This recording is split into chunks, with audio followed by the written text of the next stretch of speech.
Bom dia para você, amiga. Hoje nós vamos falar sobre aquele versículo que está em Daniel, capítulo 12, versículo 13. Tem uma partezinha nesse versículo que diz assim: tu, porém, vai até o fim. Quando eu leio esse versículo ou ouço esse versículo, eu me lembro do pessoal que saiu lá do Egito, sob o comando de Moisés, o povo de Israel, saindo do Egito, sendo libertos da escravidão do Egito, em direção à terra de Canaã. E é interessante que nessa passagem a gente vê três tipos de pessoas. Aquelas que não foram até o fim porque pecaram, aquela que não foi até o fim porque fez alguma coisa que a impediu, e aqueles que foram até o fim foram recompensados com a entrada na terra de Canaã, na terra prometida. Eu queria falar desses três grupos com você. O primeiro grupo era um grupo grande. A Bíblia diz que libertos do Egito foram mais ou menos 2 milhões de pessoas. 2 milhões de pessoas, entre homens, mulheres, crianças, gente que aproveitou o embalo e saiu junto com o povo de Israel. Vamos colocar um número aqui fechado de 2 milhões de pessoas. Essas pessoas, quando chegaram já perto da travessia do Mar Vermelho, já começaram a murmurar, começaram a reclamar com Moisés, e dizendo: seria muito melhor a gente ter sido enterrado nos túmulos do Egito, do que você trazer a gente até aqui para que a gente morra pela mão dos egípcios aqui na beira desse mar. Já começou ali, mas Deus teve misericórdia e deu um grande livramento, todo o povo atravessou a pé enxuto pelo Mar Vermelho. E daí, na sequência da história, a gente vai lendo e a gente vai vendo, era um povo obstinado, era um povo teimoso, era um povo que, embora visse os milagres do Senhor, tinha um coração endurecido. O que Deus fez? Uma caminhada que era para fazer aí em 2 semanas, a grosso modo falando, eles fizeram em 40 anos. Por que eles ficaram rodando pelo deserto, vagueando pelo deserto durante 40 anos? Porque Deus disse o seguinte: como vocês murmuraram, vocês não creram em mim, vocês não obedeceram, vocês fizeram tudo errado, vocês vão ficar vagando pelo deserto esses 40 anos até que toda essa geração de adultos, murmuradores, pecadores, morra. Quando todos eles tiverem morrido, aí sim, a geração nova, que seriam aqueles que nascessem, aqueles que eram criancinhas que fossem crescendo, a geração nova sim, disse Deus, os seus filhos, eles herdarão a terra prometida. Vocês não, porque vocês têm um coração muito duro, muito obstinado. E Deus estava coberto de razão. Se você for ler a história, você vai ver que o povo era um povo complicado. E aí, simplesmente, Deus deu tempo para que todos eles morressem, e aí foi conduzindo a geração nova até a terra de Canaã. Foram pessoas que não foram até o fim, não tomaram posse da terra prometida, simplesmente porque se deram ao pecado, à murmuração, não creram que Deus era poderoso para suprir as suas necessidades, para ajudá-los, mesmo caminhando pelo deserto, ajudá-los a sair da escravidão e tomar posse de uma terra nova. Uma terra que ele havia prometido, como ele mesmo disse, terra que mana leite e mel. Não acreditaram, preferiram acreditar naquele pessoalzinho, tem a turminha da fofoca, a turminha do diz que diz, que falaram que a terra era uma terra de gigantes, que eles iam ser consumidos por eles. De fato, a terra era uma terra de gigantes, porém, Deus estava com eles. Deus estava indo à frente, dando todas as vitórias que eles precisavam. Não tinha necessidade de ter aquele tipo de comportamento. Então, todos eles pereceram, morreram no deserto, um de um jeito, outro de outro, foram todos morrendo, até que nenhum deles sobrou. E aí o povo caminhou em direção já à travessia do Rio Jordão para tomar posse da além do Jordão, que era onde ficava a chamada Terra Prometida que Deus havia dito. Esse era o primeiro grupo. O segundo não seria um grupo, mas seria uma pessoa só, que a gente vai exemplificar aqui na pessoa de Moisés. Moisés, um santo homem de Deus, que é uma pessoa inquestionável na sua mansidão, na sua fé. A Bíblia fala muito bem de Moisés. Mas Moisés, em determinado momento da caminhada, quando o povo já estava perto de atravessar o Jordão e tomar posse da terra prometida, Deus deu uma ordem para Moisés. Quando o povo começou a reclamar que não tinha água, Deus falou para Moisés, Moisés, fere a rocha, que vai sair água da rocha e vai descedentar o povo. Moisés ele era manso, mas ele já estava tão de saco cheio, já estava tão irado, tão chateado, que ele foi lá e bateu na rocha 2 vezes e Deus não gostou da atitude do coração de Moisés. Deus reprovou aquela atitude do coração de Moisés. E por causa disso, Deus falou para Moisés, sobe lá no Monte Nebo e de lá de cima você vai contemplar toda a terra que eu vou dar para o meu povo, terra que mana leite e mel. Mas você não vai entrar, porque você desobedeceu minha ordem. Aí você pode dizer, nossa, mas só por isso Deus não deixou ele entrar?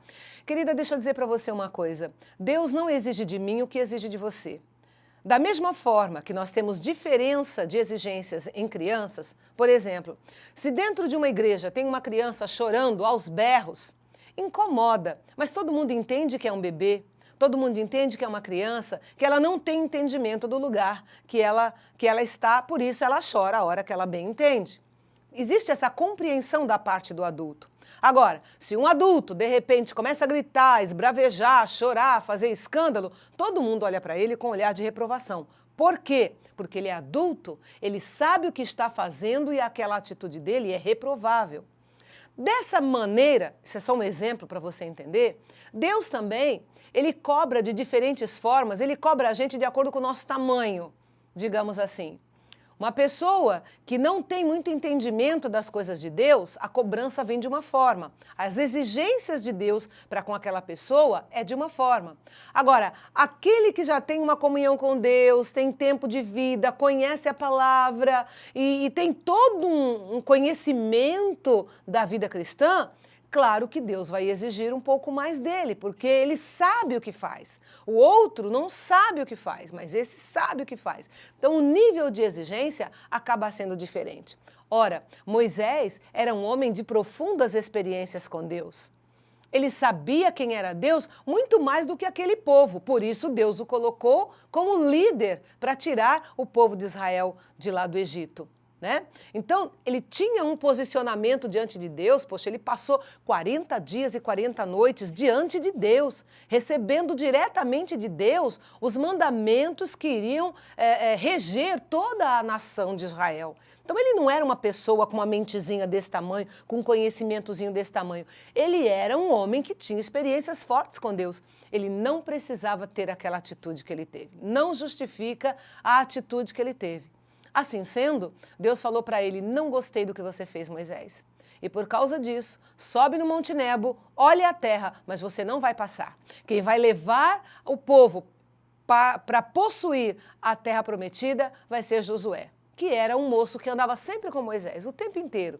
Ele era a sombra de Moisés, já sabia tudo da liderança, a respeito da liderança do povo. Então Deus falou, é Josué quem vai levar o povo à terra prometida e não você. E olha que Moisés não questionou com Deus, não resmungou, não questionou e sabia que de fato ele estava errado. Na pessoa de Moisés, eu colocaria essas pessoas que são cristãs, que têm uma vida com Deus, que conhecem a palavra de Deus, que tem toda uma experiência com Deus, mas que, de repente, por algum motivo, se desencanta da vida cristã, se aborrece, geralmente é assim, se aborrece com uma pessoa e sai fora. Não quer mais saber de igreja, não quer mais saber de Deus, não quer mais saber de Bíblia. E aí eu pergunto, o que foi que Jesus fez para essa pessoa? O que foi que Jesus fez para ela abandonar a sua fé em Jesus dessa forma? Ela se aborrece com uma pessoa e desconta em Jesus e coloca a sua alma em jogo, a sua salvação em jogo por causa de uma pessoa ou de um grupo. Se isso acontece, está mais que na hora dessa pessoa se apegar com Deus, dessa pessoa estar se aproximando de Deus e não virando as costas para Ele, como acontece com muitas pessoas. Talvez, amiga, você seja uma dessas. Eu me aborreci porque me tiraram do meu cargo. Ah, eu me aborreci porque naquela igreja fizeram uma fofoca de mim. Gente, isso aí faz parte daqui de grupos humanos, onde tem gente reunida, essas coisas são consequência. Você não pode colocar a sua salvação em jogo por causa de uma pessoa ou de um grupo de pessoas. Apegue-se ao Senhor, porque a sua salvação é mais importante do que qualquer coisa. A salvação da sua alma, a sua vida eterna com Deus é muito mais importante do que qualquer coisa. Certo? E um último grupo que eu quero falar é o grupo que foi até o fim, né? Não seria um grupo, né? Acabou que de 2 milhões que saíram da terra do Egito, chegaram na Terra Prometida 2. Só 2. Josué, que foi quem colocou o povo para dentro da Terra Prometida, e Caleb. Foram os 2 únicos que foram até o fim, que saíram de lá do Egito, não se envolveram na murmuração e descrença do deserto, não se deixaram levar pelo fato de haverem gigantes na terra, de ter todo um perigo na terra prometida. Eles creram, aliás, eles procuraram fazer o povo entender, gente, eles são gigantes, mas o Senhor está conosco, Ele nos dará essa terra, Ele prometeu, Ele vai cumprir a sua promessa, né? E aí, esses 2 foram os únicos que saíram do Egito e entraram na terra prometida e desfrutaram de toda a promessa que Deus tinha guardado para eles. Então, gente, tu, porém, diz a Bíblia, vai até o fim. Não se deixe levar pela murmuração do povo, não se deixe levar pelos problemas que sufocam a gente, não se deixe levar por causa dos perigos do caminho. Apegue-se com o Senhor. Seja igual Josué e Caleb. Caleb saiu de lá novinho, né? Novinho, porque 45 anos naquela época era um homem novo ainda, né? Para a época, era um homem novo. Chegou na Terra Prometida com 85 anos e ainda batalhou, tomou posse, porque ainda tinha que brigar pela terra, né? Tomou posse da terra, o Senhor foi com ele e ele tomou posse daquilo, do pedaço de chão que Deus havia prometido. Porque ele tinha todo o vigor, tinha toda a alegria ainda de tomar posse da terra. Querida, tu, porém, vai até o fim. Deixa essas coisas da caminhada para trás. Olhe para o alvo que é Jesus. Não troque sua salvação por nada, por ninguém. Ela é muito valiosa, custou o preço do sangue de Jesus na cruz do Calvário. Não olhe para a direita, não olhe para a esquerda e muito menos para trás. Fixe seus olhos em Jesus Cristo, que é o autor e consumador da nossa fé. É Ele quem vai te fazer entrar na Canaã celestial para viver para sempre com Ele e desfrutar das delícias que Ele tem preparado para nós, aqueles que batalharmos no deserto desse mundo e tomarmos posse da terra prometida, que é a nossa Canaã celestial, ou a nossa Jerusalém celestial. Tem muitos simbolismos na Bíblia a respeito do nosso futuro, da herança que nos espera. Então, querida, tudo é muito maior do que isso aqui que você passa nesse mundo. Tudo isso aqui é passageiro, mas o que te aguarda lá na terra prometida é eterno. Vale a pena lutar, vale a pena se desvencilhar de todo o pecado, olhando para Jesus, para que você possa alcançar a vida eterna. Que o Senhor te abençoe, que essa palavra possa servir de ânimo para você, para a caminhada desse dia. Que Deus te abençoe e até a próxima.